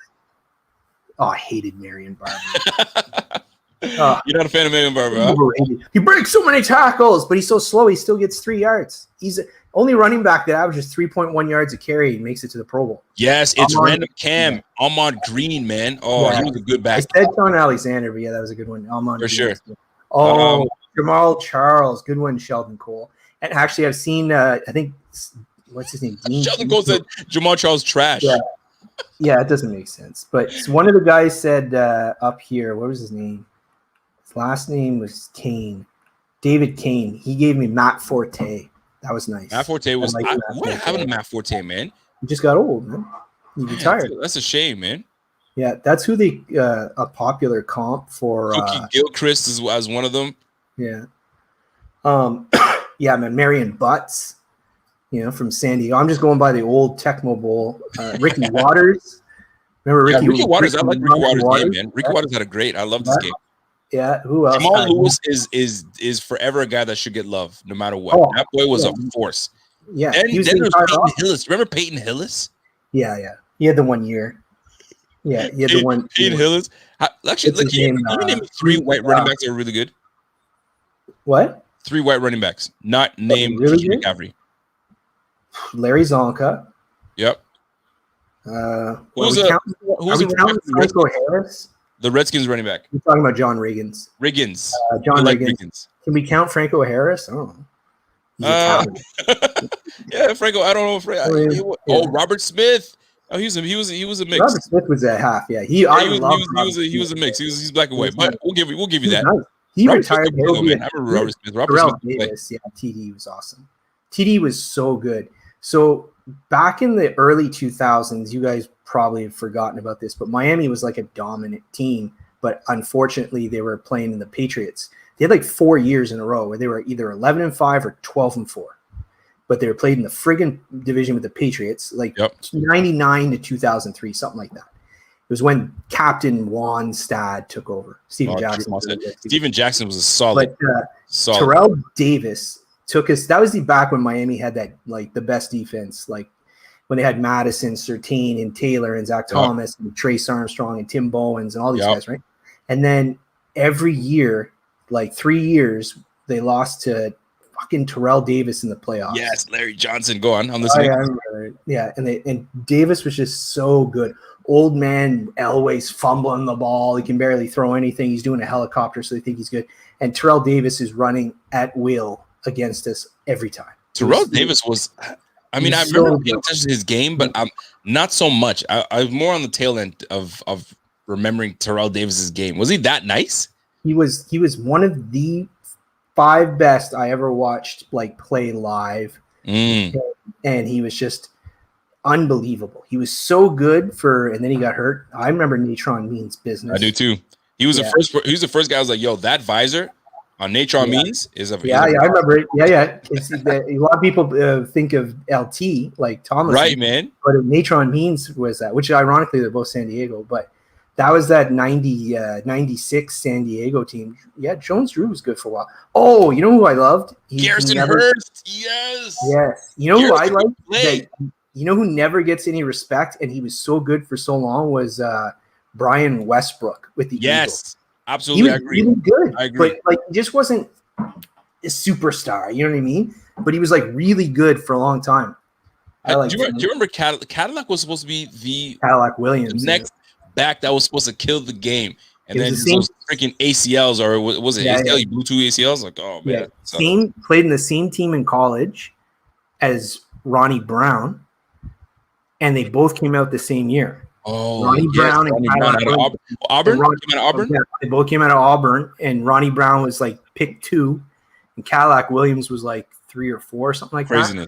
Thankfully, Miami didn't take who was that quarterback that stunk? Oh, Aaron Rodgers. I'm glad we passed over Aaron Rodgers for Ronnie Brown. You know what I never understood why you guys grabbed Pat White. You know what? I called it. I was Pat White. I'm this is a real story. It's not a flattering story, but I was so angry going into the draft because I knew we were going to take fucking Pat White because of the Wildcat, and I knew it. And I knew it was going to be awful. And then we were at Ferns watching the draft, and they took Pat White, and all 15 guys that were there were laughing at me because they knew I didn't want Pat White, and I lost my mind. I got really hammered and almost got into a fight at the bar that night. I don't know what the guy did. Over Pat White. Yeah, fuck, I always remember my girlfriend man. We're just having a good time. We're trying to get these girls. Yeah. Do you know what I went through today? My team drafted Pat White. Oh, it was the worst. I hated that. Imagine you guys trying to fight me. We're both trying to get these girls, and this guy's mad about fucking Pat White. Yeah. Bro, man, let's just try to get these girls, bro. Settle down. Edgerrin James. Remember Edgerrin? Well, of course. Edgerrin James, man. I don't want to say underrated. He's not underrated. He was a freaking solid back all the way through. Yeah, he was amazing. He's led the NFL in rushing a few times. So that's what just named the entire Miami U backfield, right? Edgerrin James. So the 1 year, remember at one point, Edgerrin James, Clinton Portis, Willis McGahee, and Frank Gore. And then another guy, Najee Davenport, who played. Oh, Najee Davenport, yeah. Yo, Frank, we didn't even say Frank Gore's name, and that boy can still do it. Yeah. Isn't that insane? 38 years of age, man. Yeah, I keep telling everyone, he played against Brian Flores in college. You can YouTube the highlights where there's like a play where Brian Flores blows him up, and then there's like 3 plays where he just like goes right around him and scores. Jeez. But like there's highlights. Like you're so old at a position like running back. It's not like center. I like Tommy Jones game too. Yeah, he was good. But like, yeah, he got Brian Flores tackled him in college. You're so old that the people you played against in college are NFL head coaches. Yeah, that's crazy. That's nuts. That makes no sense to me. So last segment of the night, my good friend. I need your help with this. I wanted to have fun with the crowd, right? With the chat. It's Friday night, and I watch a lot of the Office. All right, and I'm a big fan of the Office. And Michael Scott every year has an award show. Oh, yeah. And the award show is called the Dundees, right? So if you guys watch The Office, you'll know that the Dundees is a pretty big deal, right? And they make up an award for everyone in the office. So I wanted to try to kind of create the Dundees Awards type for members of the Buffalo Bills roster currently that we have right now. So I'm hoping. Do you watch a lot of the Office, Kevin? Yeah, I've seen like the first 3-4 seasons. But you're not like an Office guy. You're not like a. No, I like it. That's my thing. Yeah, no, I like it, but I'm a little more, on Dave Tilton's side of the fence. I like Parks and Rec. But I don't understand the love for Parks and Rec. It's one of those things you got to watch a few episodes. Do you? To get into it. Yeah, and then you got to get to know the characters. It's like if you watch The Office and you just watched it, you wouldn't understand the magic that is Ryan. You know what I mean? But it's only when you watch a bunch of episodes and you see what a weasel Ryan is, right? Yo, I'm gonna tell you something. I'm laughing because I started thinking of the episode when Michael Scott promised the black kids from the inner city school that if you guys all get good grades, I'm going to give you guys all the Michael Scott Foundation scholarship foundation. And they all had amazing grades. And he comes in like, Michael, yo, I lost my shit. Anyway, the Dundees. We are going to try to give you guys a Dundees award show. I'm just going off the cuff a little bit. Because you watch The Office, I know you can help me out a little bit. So let's go with this. Scott Tots, remember? Yes, yes. Gus got it in the comments. Yes, AK Cash. Thank you, man. Yo, you making me lose my shit right now. I'm about the prospect watchers got it too. Scott's thoughts. I couldn't believe I was losing my shit. Anyways, as he gets some batteries, he's like, all right, well, you guys all get batteries for your laptops. What? Yo, Michael's got some trip, man. So when looking at the Dundees, I kind of altered it. And we're going to call the Dundees and we'll kind of mix it up. I found some questions that we can kind of mess around and try to have fun with this. So when looking at this team, this offense, I'm going to call this one's called the Iron Chef Award.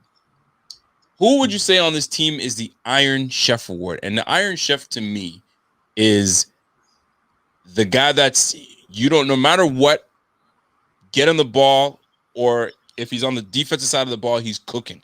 He's always cooking something, and you know he's going to produce for you no matter what. Who would you say, and this goes into the chat, is the Iron Chef on this Bills team? Kev, what do you got? I'm going to give it to Brian Daboll. Oh, I like that. Because Daboll, last year, he really stepped up. He really found his rhythm, and he was always like, take Miami, for instance, right? Miami was having a lot of success with that zero blitz. Well, Daboll had those plays where he was having McKenzie stay in and block. And, you know, all you need to do is just get a second or two. And then there was a score that John Brown had against Byron Jones. And it wasn't really Jones's fault because it was a zero blitz. So, you know, when zero blitz means you're going to get pressure on the quarterback right away. Hell yeah. You jump on that first thing and you got no help, right? So you jump on that first one. He jumps on that first one. And because McKenzie, they made that adjustment, he picks up that blitz and he has time to hit Brown for a touchdown. And there was a lot of instances like that. I think that you guys retaining him this year is huge. I like that. The Brian Daboll, I like that a lot. All right. Next award. I'm going to give this award is called the Mission Impossible Award. And this Mission Impossible Award is the one person that had a play where you're doomed and you're trying to give an award to someone that turned something around for us. Who is the Mission Impossible where it was not looking good for us and then somebody made a play? To me, this one's an obvious one. But who do you guys feel? And there's two strong candidates for this play, for this award, the Mission Impossible. So you're saying like for a specific play or for like a season or like a specific play where the Bills were doomed and it was like, there's no way out of this one. There's no way out of this. We're done. It's and when somebody made a play. Yeah. Is it Tanner? Is that the defensive tackle that knocked the ball out of Newton? Zimmer. I'm going to give it to Zimmer. Zimmer. Yes. Because now there are two candidates for this, right? We could have went with Teron Johnson because that's the one. Those are the two ones I was talking about. Allen in the offense was doing nothing, and it was just a brutal game, and he won that, and that's the playoffs, right? So that. Yep. I mean, it's always nice to beat the Patriots. I mean, I do it every year, but like you guys hadn't beaten them since like 1967 or something. But it was a big win, and so that was a big moment. But I think Teron Johnson's it's got to count more because it was in the playoffs. Love it, and that's that one's a good one too because Teron Johnson iced it twice, right? He did it against the freaking Steelers. Yeah, but that wasn't even icing. That like against that was like icing on the cake. When he took that was a winning score, wasn't it? We were winning, and that was just icing on the cake. Game over. They didn't have a chance. Against the Ravens? I thought you won 17-10. No, not against the Ravens. Against the Steelers first. Oh, sorry. Yeah. He did against the Steelers, and he did against the Ravens. So to me, Mission Impossible goes to Zimmer. I like Zimmer with that one because the game was pretty much they were marching. The Patriots were marching on us, and it was not good. They started from the 20, and they were moving the ball, and we just had no answers for it. And Cam Newton was cooking, and all of a sudden, Zimmer comes in out of nowhere and makes things happen. So I like that one. A couple more that I'm gonna put in there. We'll call this one. Let's see here. The Chit Chat Award. The Chit Chat Award is for the biggest shit talker on our team. Like talks the biggest trash. Who do you give the Chit Chat Award to? Could it be Trey White? Is Trey White the biggest shit talker? Well, he Is it doesn't say Jerry much. Hughes? I don't know. He doesn't say much against their team. He doesn't do much. You know what I'm saying? Is it Stephon Diggs? I'd say on defense, it's probably Jerry Hughes. He's always running his mouth. And then on offense, it's Josh Allen. You know It's what though? always Josh Allen. Funny you Always whining every time he gets hit. Always looking up at the ref, trying to get the penalty. When he does anything, he's doing a little dance. He's your biggest trash talker on offense. On defense, is probably Jerry Hughes, because Jerry Hughes has gotten a bunch of penalties for over trash talking, right? Who was it? I think it was somebody mentioned that Josh Allen is a big ish talker. Big ish talker. Yeah. Can't remember who it was, but somebody was like, yo, this guy, you think he's done? Like, I respect it, but he talks a lot of crap, and I'm not even trying to have that, man. Yo, he needs to be quiet. But I like it because it's not over the top, but it's just the right amount. And Josh Allen is a guy that's talking a whole bunch of stuff. So that was one of the questions. So now we're going to switch it over to, yes, it was Marcus Peters. Marcus Peters is the one that said that. Thank you. Thank you, Roman. Roman, you're right about that. Marcus Peters was the one, yo, he talks a lot of shit. Here we go. The Dundees. We're gonna try to give let me see. I'm gonna try to give a question, one of the Dundees awards to busiest beaver award. So the busiest beaver award. I remember they gave that to Phyllis.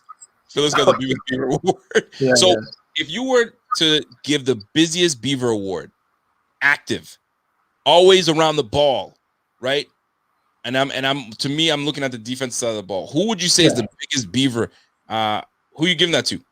Jordan Poyer. Jordan Poyer? You know what? Yeah, because he's always the same thing. Yeah, because he's like an extra. Like, he plays up in the box all the time, right? He's very close to the ball. He gets a lot of tackles. He's involved. He's good. He's pretty good in the hook zones and stuff like that. I'd say Poyer. So Mr. Smith says Beasley, busy beaver. But I like Poyer. Poyer is a busy beaver. And you know what?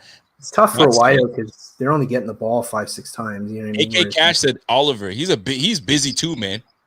He's extremely busy. I like Oliver. I like that Oliver one. So that's really good. A couple more, and then we'll call it a night. Let me see. Let's see here. So this one is Grace Under Fire Award. The Grace Under Fire Award. To me, that is how would I explain the Grace Under Fire? So someone who's didn't do so well but withstood it nicely. Okay. Is that what you're saying? Keep rolling. I'm going on the cuff here. I think, yeah. So I'd say maybe Wallace, because every year all the fans are like, Wallace sucks. We need to upgrade every year. I like that. So, and this guy just keeps playing, and he's not super, but he's not bad. He's solid, and it's just he just keeps coming back, right? Every year the goal is to upgrade on Levi Wallace, and then every year Levi Wallace ends up playing, and every year he just doesn't say, and I never hear him talk. He doesn't pout. He just he must know, right? Because nicely done. Every single mock draft in the world had you guys taking a corner in round one almost, right? So they all know they're out to replace him, and it's every year. And he just, you know what? And that could fall for a lot of players, but I like the Levi Wallace one. So the Grace Under Fire Award goes to Levi Wallace, where they keep drafting and bringing guys in, and he just keeps fending them off and fending every one of them off, and he still prevails. So you got to give it to him as the as the Grace Under Fire. And last but not least, I'm gonna try to find one last question for let's see,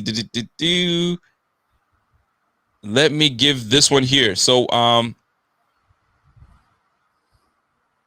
here we go. Hottest on the team, and we can go the hottest player on the team. Is it Josh Allen? Is it Stephon Diggs? What do you mean? Is it Trey White? Is it Matt Milano, the newly signed Matt Milano? Hottest on the team. If we're talking temperament, it's Jerry Hughes because he keeps getting in fights. But you know what? Or Feliciano. But yeah, if you mean whose star has risen the most, probably Stephon Diggs, right? No, everyone knew Diggs was good, but no one other than Bills fans, once you acquired him, we're saying he's one of the best. One of, you know what I mean? But he was a fringe top 10 receiver coming into last year. and he proved that he's not. Like he proved that he's really good.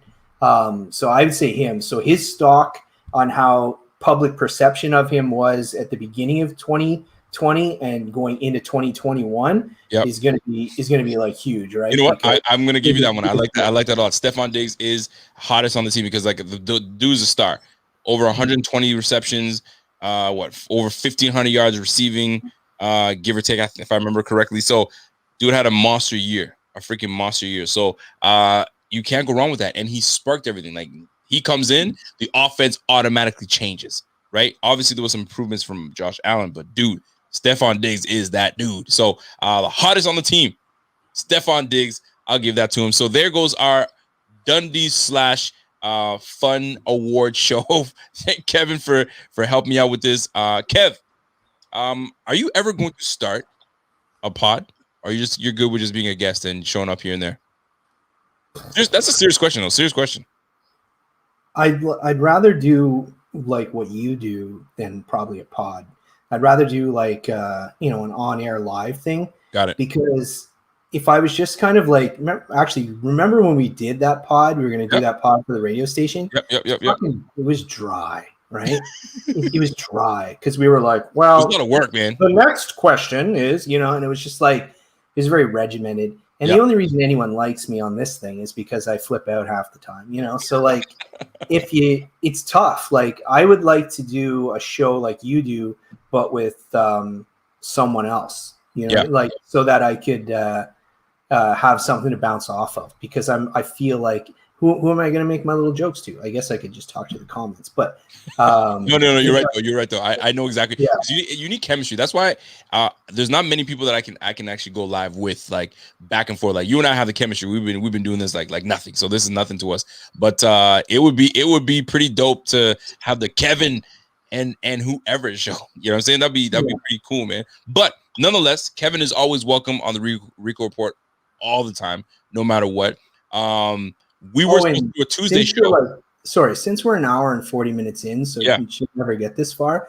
Thanks for bringing up were you banging everyone when you were 25 and 26? Oh, my lady was sitting beside me. She like looks over, and I was like, no. First of all, I didn't say were you banging anybody. I said you did in your prime. Oh, I said man. bang. I don't know if I even said banging. I said, yo, when you're in your prime, getting the girls, and I think getting the girls. I said something like that, which like. Yeah. And Kevin, where are you? No, she didn't say anything. I just get, when you get the look, it's like real intense for a minute, just right over it. Yeah, knowing me, if Jenna were next to me, she would have been staring right at me, just fucking cold stare, and I would have just had to play it off and say, "Yep, I was getting the girls. Don't hit me, girl, because I'm not playing with you today." But nonetheless, you were in your prime, probably one like 22, 25, 26. Between that range, 22 to 26? Oh, yeah. Yeah, that's like I was working at the bar when I was there it is. There's the Kevin I was looking for. I was managing when I was like 26, I think 25, 26. I was managing the bar there. Oh, best job ever had. And we'll leave it at that. Best job ever. Yeah, it was good times. It was good times. Kevin was just he was the man. He was the man. Kevin, can we get it for free? What you gonna do for me? Show you later. Got it. We'll talk later. Like, someone's at the door. They say they know you. I'm like, I don't know. Oh, okay. Yeah, she can come. Yeah, let them in. Yeah, abusive power. Yeah, absolutely. For sure, man. All right, folks, that was our time. It was me and my man Kevin.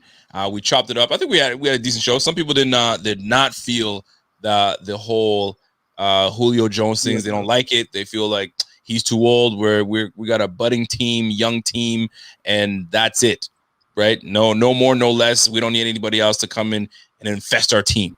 And some people were like, "Man, what are you talking about? It's Julio Jones. You give up whatever the hell you got to give up to win this damn championship, because these things are not easy to come by."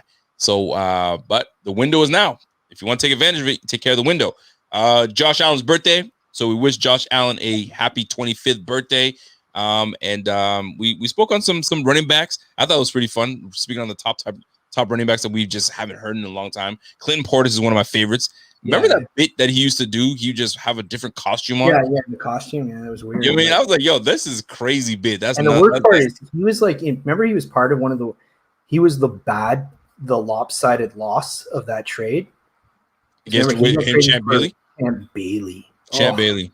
I like Clinton Portis, but Champ Bailey's one of the most underrated players of all time. Absolutely. I think one of the best corners in the game, period. Absolutely. Right? He's up there, man. That boy could cover. Golly, man. All right, man. So that's it for us, folks. We are about to get out of here. Kev doesn't realize that we have the ability to put music on as we talk into the mic, and we get out of here. And there it is, Kev. Back in the day, you used to do this with the girls, right? Hanging out with ladies. You'd be like, hey, ladies, come on in. You guys want some drinks? I'll set you guys up. I got to go and do this and host and stuff. And I'll catch you guys later. I can totally see you doing that. Okay, Kev. Walk away. Yes, sir. So we will see you guys next week, Tuesday. I'm trying to get my guy, LaShawn McCoy, on the show. Maybe it can happen, maybe not. We're gonna try to reach out. I reached out to a couple players. I'm trying to get Matt Breida onto the show, so maybe that can happen. Last week we had, actually this past Tuesday, we had Stevie Johnson. Did you catch that show yet, Kev?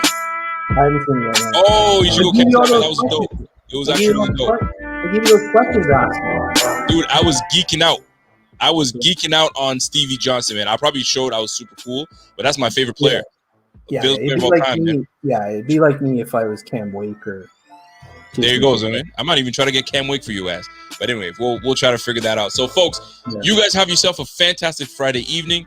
And as we sign out, Kev, it's about that time. And until next time, it's your boy, me and Kev. And we're gone. Oh, shit. And we are gone. You guys have a good one. Holla at your boys.